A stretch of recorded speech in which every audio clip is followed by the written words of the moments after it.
எனக்கு மிகவும் அன்பான நண்பு சகோதர சகோதரிகளே, இந்த புதிய மாதத்தில் உங்களை பார்த்து கர்த்தருடைய வார்த்தை உங்களுக்கு சொல்வதில் அதிக மகிழ்ச்சி அடைகிறேன்.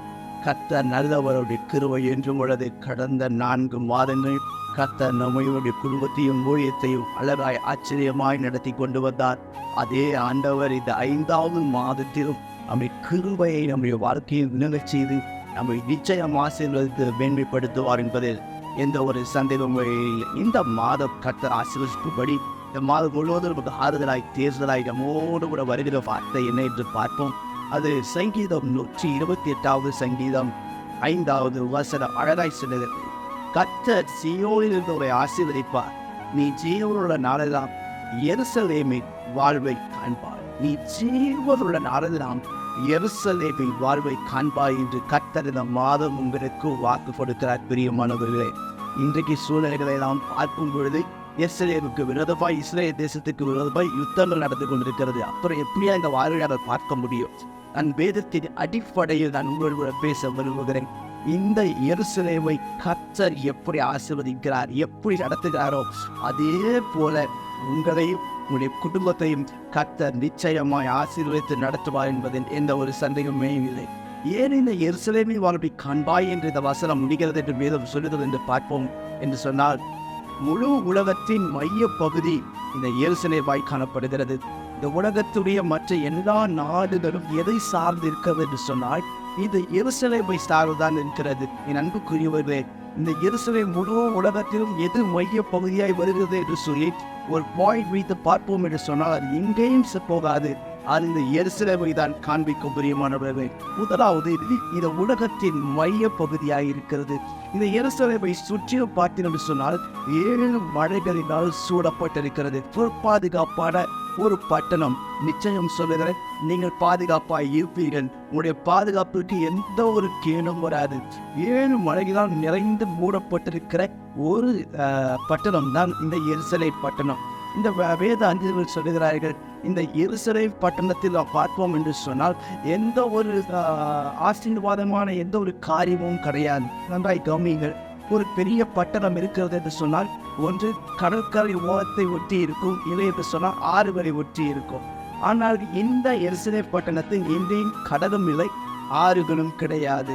இரண்டாவது, நீங்கள் அதை எருசலேம் பட்டணத்தில் பார்ப்பீர்கள் என்று சொன்னால் இந்த இடத்தில் எந்த ஒரு வர்த்தகமும் செய்ய முடியாது. ஒருவேளை ஆறுதான் இல்லை, கடலும் இல்லை, ஒருவேளை அந்த இடத்தில் ஏதாவது பிசினஸ் பண்ணக்கூடிய ஒரு காரியங்கள் இருக்கிறதா என்று பார்ப்போம் என்று சொன்னால் அதுவும் கிடையாது.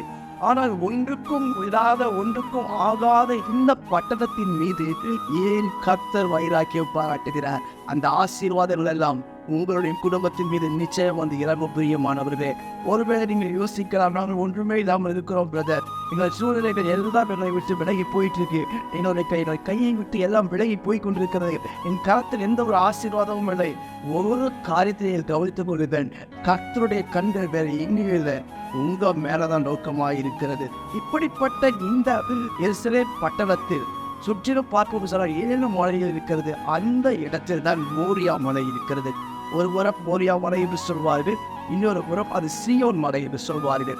இந்த மோரியா மலையில் இருந்துதான் ஆண்டவர் மண்ணை எடுத்து முதலாவது மனிதரை உருவாக்கினார் என்று யூதர்கள் நம்புகிறார்கள். ஏனென்று சொன்னால் அந்த இடத்தில் செந்நிறமான மண் அந்த இடத்தில் கிடைக்குமா? ஆதாம் என்று சொன்னால் செந்நிறம் என்று சொல்லி செந்நிறமான மண் என்று சொல்லி அர்த்தம் குறிக்கிறது. மனிதன் என்கிற பொருள் குறிக்கும் செந்நிறம். அந்த இடத்திலிருந்துதான் முதலில் ஆண்டவர் மனிதனை உருவாக்கி இருக்கிறார். எனவே இது எல்லா தேசத்திற்கும் எல்லா பட்டணத்திற்கும் மற்ற தேசத்துடைய பொருளாதாரமும் எதை சார்ந்து இருக்கிறது என்று சொன்னால் இந்த எருசலேமை சார்ந்துதான் மற்ற தேசத்துடைய ஆசீர்வாதங்களும் இருக்கிறது. பிரியமானவர்களே, எல்லா காரியத்திற்கும் ஒரு முக்கியத்துவம் இருக்கிறது. இந்த எருசலேமை கர்த்தர் எப்படியெல்லாம் பாதுகாக்கிறார், எப்படியெல்லாம் ஆசீர்வதிக்கிறார் என்று வேதம் சொல்கிறது என்று சொல்லி வேதமாய் ஒரு 3 காரியத்தை உங்களோடு கூட இந்த 5வது மாதத்தின் ஆசீர்வாதத்திற்காக உங்களோடு கூட நான் பேச விரும்புகிறேன்.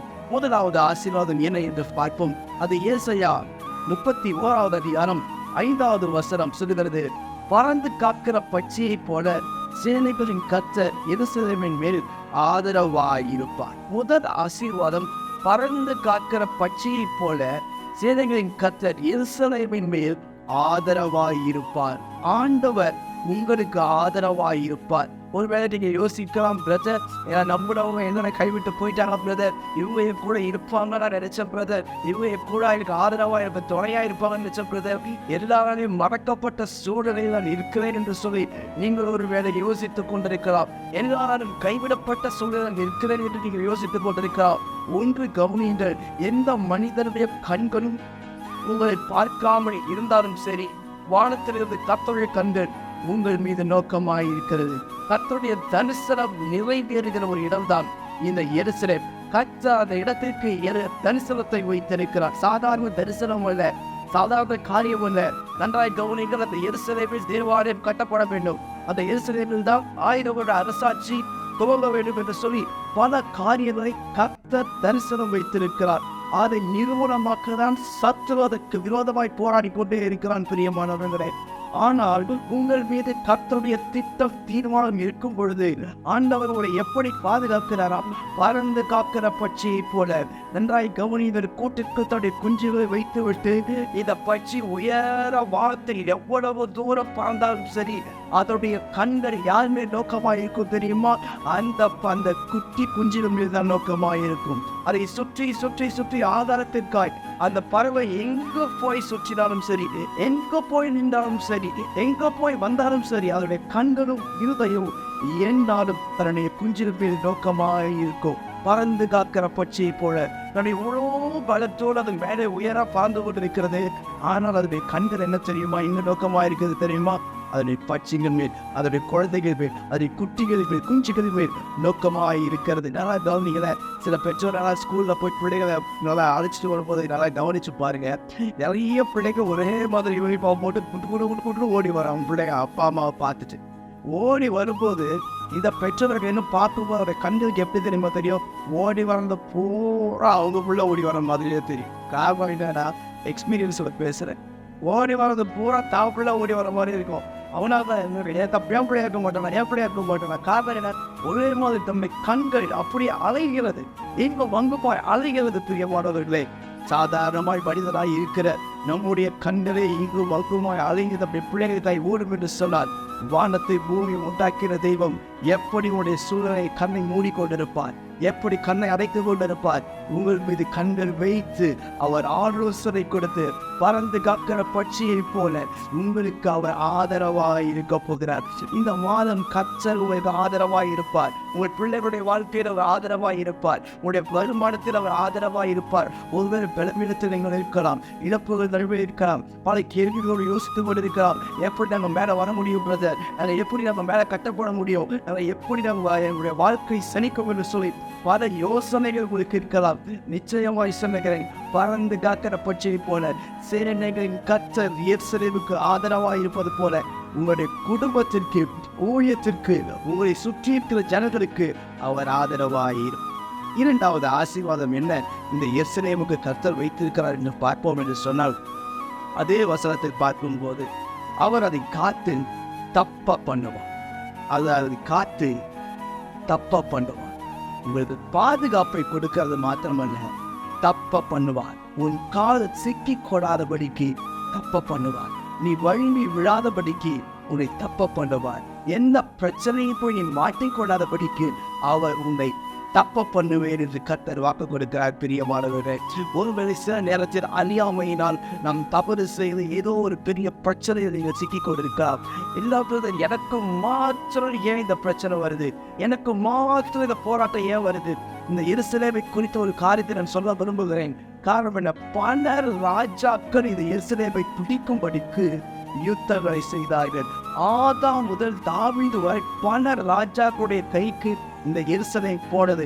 ஆனால் வேதம் சொல்லுகிறது, தாவீது இதை கர்த்தருடைய நகரமாய் அவன் பிடித்தான் என்று சொல்லி வேதம் சொல்லுகிறது. பிரியமானவர்களே, எத்தனையோ ராஜாக்கள், எத்தனையோ படையெடுத்து வந்தவர்கள், எத்தனையோ தரம் அதை நொறுக்கும்படி, அதை நாசப்படுத்தும்படி பல பெரிய பெரிய ராஜாக்கள் எழுப்பின நேரத்திலும் அதை மீண்டும் மீண்டும் மீண்டும் மீண்டும் கர்த்தர் அதை கட்டி எழுப்பி நிறுத்தியிருக்கிறார். பிரியமானவர்களே, இதை அழிக்க வேண்டும், இது நிற்கக்கூடாது, இது சிதைக்கப்பட வேண்டும். அங்கும் இங்குமாய் ஜனங்கள் எழும்பி வரும் பொழுது இந்த பட்டணத்திற்கு பாதுகாவலாய் இந்த கர்த்தர் உங்களை பாதுகாக்க அவர் போதுமானவராய் இருக்கிறார். தப்ப பண்ணுவான்.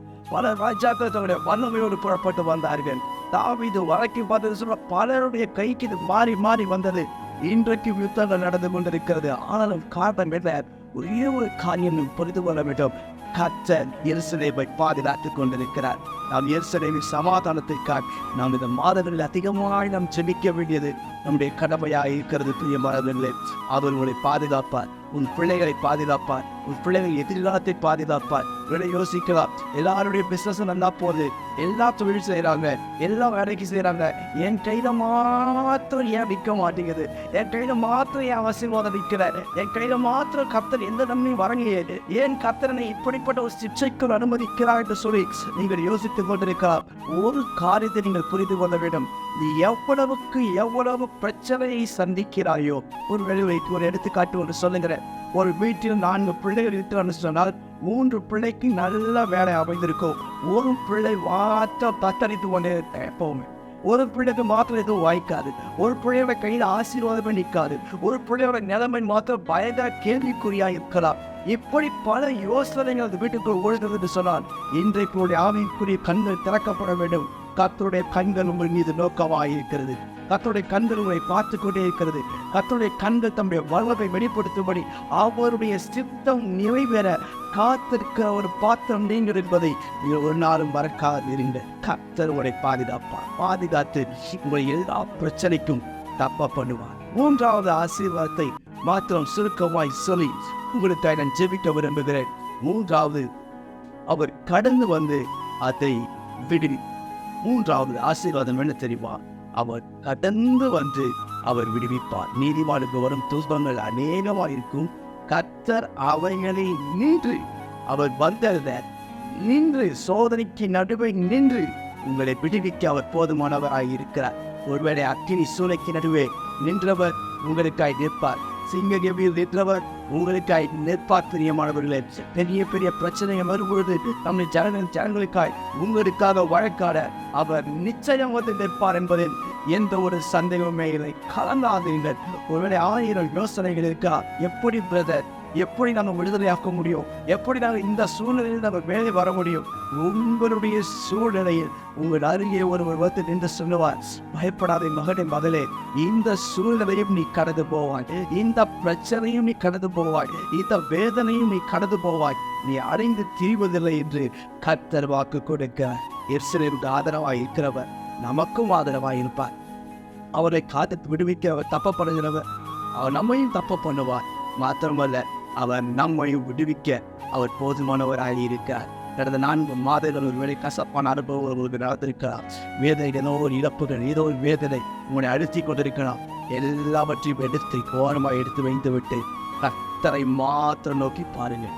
அவரை மாத்திரம் நோக்கி பார்க்கும் பொழுது நிச்சயம் சொல்லுகிறேன், உன் சூழ்நிலைகளில் மாறி கர்த்தன் தலையை உயர்த்தி உன்னை ஆசீர்வதிக்க அவர் போதுமானவராக இருக்கிறார். தொடர்ந்து எங்களுக்காக செபியுங்கள். எங்களோருமே இணைந்திருக்கிறவங்க ஒவ்வொருவரையும் கர்த்தர் அபரிதமாய் ஆசீர்வதிப்பாராக. உங்களுடைய ஜெபம் அதிகமாய் தேவைப்படுகிறது. கர்த்தர் தாமே உங்களை ஆசீர்வதிப்பாராக. நான் உங்களுக்காக செபிக்கட்டும். அவரோட பிதாவை இந்த வார்த்தையை நான் கேட்கிற நண்பு சகோதர சகோதரிகள் ஒவ்வொருவருடைய கர்த்தர் ஜெபிக்கிற சுவாமி, ஆண்டவரே, கடந்த 4 மாதங்கள் நண்பு பிள்ளைகள் ஒவ்வொருவரையும் கர்த்தரிக்கு பாதுகாத்து வழிநடத்துறீங்க அப்பா. அதே போல ஆண்டவரே, இந்த மாதமும் ஆண்டவரை ஸ்தோத்திர கர்த்தாவை பிள்ளையை பாதுகாத்து வழிநடத்தும்படிக்கு நான் ஜெபிக்க கிருபை சூழ்ந்திருக்கட்டும். பெரிய காரியங்களை செய்யும் ஆண்டவரை. நீண்ட பிள்ளைகளுக்கு முன்பாக புறப்பட்டு போய் எல்லா காரியத்தையும் ஆண்டவரே அப்பா நேர்த்தியாய் செய்யும்படிக்கு நான் ஜெபிக்கிறேன். ஒருவேளை காலேஜ் அட்மிஷனுக்காய் காத்திருக்கலாம், ஒருவேளை மேற்படிப்புக்காய் காத்திருக்கலாம், ஒருவேளை ஆண்டவரே ஃபீஸ் கட்டணம் கலங்கி கொண்டிருக்கலாம். யாரெல்லாம் கலங்கி இருக்கிறார்களோ அத்தனைக்கு கலக்கத்தை மாற்றுவீர்கள் ராஜா. ஜீவனுடைய நாளெல்லாம் எருசலேமின் வாழ்வை காண்பா என்று நான் பேசியிருக்கிறார். இந்த வார்த்தையின்படி பிள்ளைகள் ஒவ்வொருவரையும் ஆசீர்வதி, கனப்படுத்தி மேன்மைப்படுத்தும், நாமத்தினை மகிமைப்படுத்தும். ஆதரவாய் ஜெபிக்கிற தாங்குகிற ஒவ்வொருவரையும் ஆசீர்வதி, கிருபை சூழ்ந்திட்டு இயேசுவின் நாமத்தில் ஜெபிக்கிறேன் ஜீவனுள்ள பிதா. ஆமென். God bless.